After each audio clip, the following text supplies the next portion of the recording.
दोस्तों, मैं अकील गाजी कुछ खबरें लेकर एक बार फिर आपके सामने हाजिर हूं। आज के समय में हमारे देश में संवैधानिक पद पर बैठा हुआ व्यक्ति किस तरीके से एक विशेष समुदाय के खिलाफ खुलेआम बयानबाजी कर रहा है। जिस व्यक्ति के कंधों पर न्याय की जिम्मेदारी है, उस व्यक्ति के द्वारा किस तरीके से मुसलमानों के खिलाफ खुले मंच से बयान दिया जा रहा है, ये काफी चिंताजनक है। दरअसल मामला उत्तर प्रदेश के इलाहाबाद हाई कोर्ट से जुड़ा हुआ है, जहां पर जज शेखर कुमार यादव खुलेआम विहीन मंचों से मुसलमानों को देश के लिए घातक बता रहे हैं। सोचिए जरा, न्याय की आखिरी उम्मीद न्यायपालिका होती है, लेकिन न्यायपालिका पर जब इस प्रकार के व्यक्ति संवैधानिक पद पर बैठे होंगे, जब जज साहब खुले मंच से एक विशेष समुदाय के खिलाफ बयान दे रहे हैं, तो आखिर इनसे न्याय की उम्मीद कैसे की जा सकती है कि ये पूरी तरीके से लोगों को न्याय देंगे। इस पूरे मामले को समझने के लिए मैं आपको एक वीडियो दिखाना चाहता हूँ। इस वीडियो को देखकर आप समझ पाएंगे किस तरीके से हमारे देश में इस प्रकार के लोग संवैधानिक पद पर बैठकर एक समुदाय के खिलाफ बयानबाजी कर रहे हैं। यह हमारे देश के संविधान के लिए कितना चिंताजनक है कि जो व्हाट्सएप फॉरवर्ड कल तक हमको लगता था कि गांव देहात के छोटे गरीब लोगों तक पहुंचता है, वो व्हाट्सएप फॉरवर्ड अब जज साहब लोग तक भी पहुंचने लगा है और उसका असर उनके दिमागों तक भी होने लगा है और उसका असर उनके फैसलों पर भी होता होगा, यकीनन होता होगा।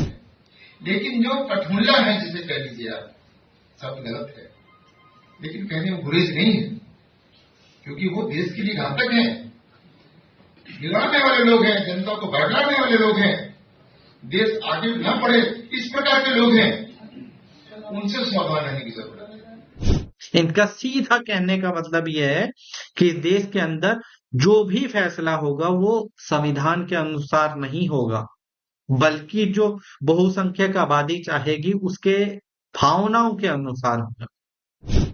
अब सोचिए कि जो आदमी खुद संवैधानिक पद पर बैठा हुआ है, न्याय करने के लिए बैठा है, वो ऐसी बात बोल रहा और कोई आउटरेज नहीं समाज में। हमारे देश के अंदर लोगों को लगता है कि उनके साथ किसी भी प्रकार की कोई भी प्रताड़ना होगी तो न्यायपालिका उनके साथ न्याय करेगी, मगर हाल के दिनों में न्यायपालिका में बैठे हुए जज साहब ने इस तरह की चीजें करी हैं जिसकी वजह से लोगों का न्यायपालिका के ऊपर से भरोसा उठ गया है। लोगों ने अब न्यायपालिका के ऊपर भी सवाल उठाना शुरू कर दिया है।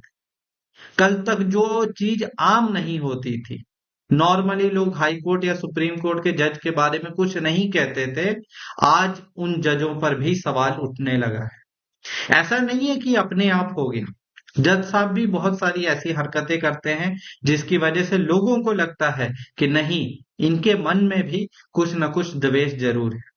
अगर पिछली बातों को छोड़कर मैं हाल के समय की बात करूं तो हाल में भी एक जज साहब हैं जो अभी कल विश्व हिंदू परिषद द्वारा प्रयागराज में इलाहाबाद के अंदर एक प्रोग्राम में शामिल होते हैं। जज साहब का नाम है शेखर कुमार यादव। ये उस प्रोग्राम में गए, वही विश्व हिंदू परिषद, वही बजरंग दल, जिस पर मुसलमानों को प्रताड़ित करने के देश दुनिया के बहुत सारे आरोप लगते हैं, वही विश्व हिंदू परिषद, वही बजरंग दल जिसने हिंदू मुसलमान की एक पूरी राजनीति को जन्म दिया है और उसको अपनी चरम सीमा तक पहुंचाया है। उसके प्रोग्राम में इलाहाबाद हाई कोर्ट का एक जज शामिल होता है, ना केवल शामिल होता है, ऐसा बयान देता है जिसकी कोई कल्पना नहीं कर सकता था। जज साहब ने क्या बोला है मैं पूरा आपको पढ़ के सुना देता हूं, उनकी वीडियो भी आप देख सकते हैं। जज साहब वहां पहुंचे तो उन्होंने सबसे पहले मुसलमानों को टारगेट किया। अब खैर विश्व हिंदू परिषद के प्रोग्राम में गए हैं तो इतना जहर तो बोलना ही था। जब तक इतनी जहरीली बात नहीं होगी तब तक बात बनेगी कैसे, उस प्रोग्राम में लोग तालियां कैसे बजाएंगे। जज साहब ने क्या बोला, लेकिन जो कठमुल्ला है, यानी कि सीधे तौर पे मुसलमानों को टारगेट किया है, ये शब्द गलत है, लेकिन कहने में गुरेज नहीं, यही कहना चाहिए। इनके कहने का मतलब यही, क्योंकि वो देश के लिए घातक है। मुसलमानों को टारगेट करके कह रहे हैं कि मुसलमान देश के लिए घातक है, भिड़ाने वाले लोग हैं, जनता को भड़काने वाले लोग हैं। इशारा किधर है कि मुसलमान इस देश के अंदर प्रदर्शन नहीं कर सकता, अपने हकों के लिए आंदोलन नहीं कर सकता। इनकी नजर में अगर मुसलमानों ने अपने हकों के लिए आंदोलन किया है तो मुसलमान भड़काने वाले लोग हो गए। खैर, आगे क्या बोले, देश आगे ना बढ़े इस प्रकार के लोग हैं, इनसे सावधान रहने की जरूरत है। सोचिए जज साहब के दिल में कितनी नफरत भरी हुई है मुसलमानों के लिए। लेकिन जो कठमुल्ला है, जिसे कह दीजिए आप, सब गलत है, लेकिन कहने वो गुरेज नहीं है, क्योंकि वो देश के लिए घातक हैं, बिगाड़ने वाले लोग हैं, जनता को भड़काने वाले लोग हैं, देश आगे न बढ़े इस प्रकार के लोग हैं, उनसे सावधान रहने की जरूरत है। मुसलमानों के लिए इतनी कुंठा, इतनी नफरत अपने दिल के अंदर रखने के बावजूद भी अगर ये जज साहब इस बात का क्लेम करते हैं कि वो न्यायपालिका में जब जज की कुर्सी पर बैठेंगे तो वो निष्पक्ष रहेंगे, तो ये अपने आप में बड़ी बेईमानी और फालतू बात है। जो जज साहब अपने दिल के अंदर मुसलमानों के लिए, अल्पसंख्यकों के लिए इतना द्वेष रखते हो, आप अंदाजा लगा लीजिए जब वो जज की कुर्सी पर बैठते होंगे तो उनके फैसले कैसे होते होंगे। क्या कभी वो ऐसे फैसले करते होंगे जिसमें जात, धर्म, गरीब अमीर को छोड़ के कोई फैसला हुआ हो?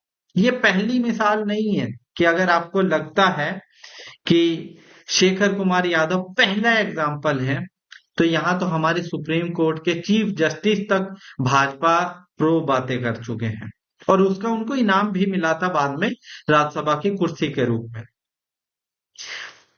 कलकत्ता हाईकोर्ट के एक जज साहब थे, पहले वो भाजपा के कार्यक्रम में खुलेआम शामिल होते हैं, मुसलमानों के खिलाफ नफरत उगलते हैं, फिर उसके बाद रिटायरमेंट के फौरन बाद भाजपा में शामिल। भाजपा उनको आज नहीं तो कल इनाम दे देगी। ये जज साहब भी शायद उसी इनाम के चक्कर में है कि जो जज का अभी भौकाल है इनके पास, अभी तक पूरा प्रोटोकॉल है, जब रिटायरमेंट होगी तो वो प्रोटोकॉल कैसे मेंटेन होगा, तो शायद ये प्रोटोकॉल मेंटेन करने की बात है। वो चाहते हैं कि इस प्रोटोकॉल को मेंटेन किया जाए, कहीं से कोई सियासी मुझे मलाई मिल जाए, शायद उसी मलाई के चक्कर में जो न्यायपालिका की निष्पक्षता उसको ताक पर रख दिया। सीधे तौर पे ये जो जज साहब मुसलमानों पर इतने इल्जाम लगा रहे हैं, बताएंगे वो कि कम से कम इसी देश के अंदर पिछले 1 साल के अंदर बहुसंख्यक समाज, हिंदू समाज से कई लोग पकड़े गए हैं जो पाकिस्तान के लिए खुफिया जानकारियां उनके साथ साझा करते थे और हमारी ही सुरक्षा एजेंसियों ने पकड़ा है। तो क्या इसका मतलब ये है कि पूरे बहुसंख्यक समाज को कह दिया जाए कि वो पाकिस्तान के लिए खुफिया जानकारियां उनको मुहैया करवाता है? जब आप वहां पर नहीं बोलते हैं तो अब मुसलमानों के मुद्दे पर इतने कुंठित कैसे हो सकते हैं? जज साहब की एक और तकलीफ है जो उन्होंने अपने आगे के भाषण में कहा था। वो तकलीफ क्या है कि जो मांसाहारी लोग हैं, जो मतलब नॉनवेज खाते हैं, नॉनवेज लोगों से जज साहब को बहुत तकलीफ है। उसमें डायरेक्ट इनडायरेक्ट वो मुसलमानों को टारगेट कर रहे हैं कि मुसलमान अपने बच्चों को सीधा ज़बह करते हुए दिखाते हैं। इस टाइप की उन्होंने बातें करी हैं। कोई जज साहब से पूछ कर तो देखे कि जज साहब इस देश में 75% से ज्यादा लोग नॉन वेजिटेरियन हैं। जिन प्रदेशों के अंदर सबसे बड़े हिंदू धर्म के बड़े बड़े मंदिर हैं, उड़ीसा से लेके केरल, तमिलनाडु तक, उनमें 99% आबादी नॉन वेजिटेरियन। आप उनको कुछ नहीं कहेंगे। ऐसा क्यों होता है कि ये पूरा जो मुस्लिम विरोधी नफरत है, ये यूपी, बिहार, मध्य प्रदेश, राजस्थान, ये पूरी नॉर्थ इंडियन बेल्ट में ही है। यहाँ पर अक्सर वेजिटेरियन और नॉन वेजिटेरियन की पूरी बहस के बीच में दूसरी साइड मुसलमानों को खड़ा कर दिया जाता है। मध्य प्रदेश के अंदर आधी आबादी जहां पर नॉनवेज खाती है, वहां पर सिर्फ मुसलमान 6% है। बाकी कौन है? जज साहब बताएंगे जरा। कुल मिला के बात यह है कि ऐसा मत समझिए कि जज साहब जो आते हैं न्यायपालिका के अंदर वो किसी दूसरे ग्रह से आते हैं, मंगल ग्रह से या शुक्र ग्रह से आते हैं, वो भी हमारे समाज का हिस्सा है। जो ये पूरे नफरत की राजनीति अपने देश के अंदर चल रही है, इस नफरत की राजनीति का दबाव उन पर भी होता है। उसका ही असर है कि एक जज साहब ने इतनी बड़ी बात बोल दी।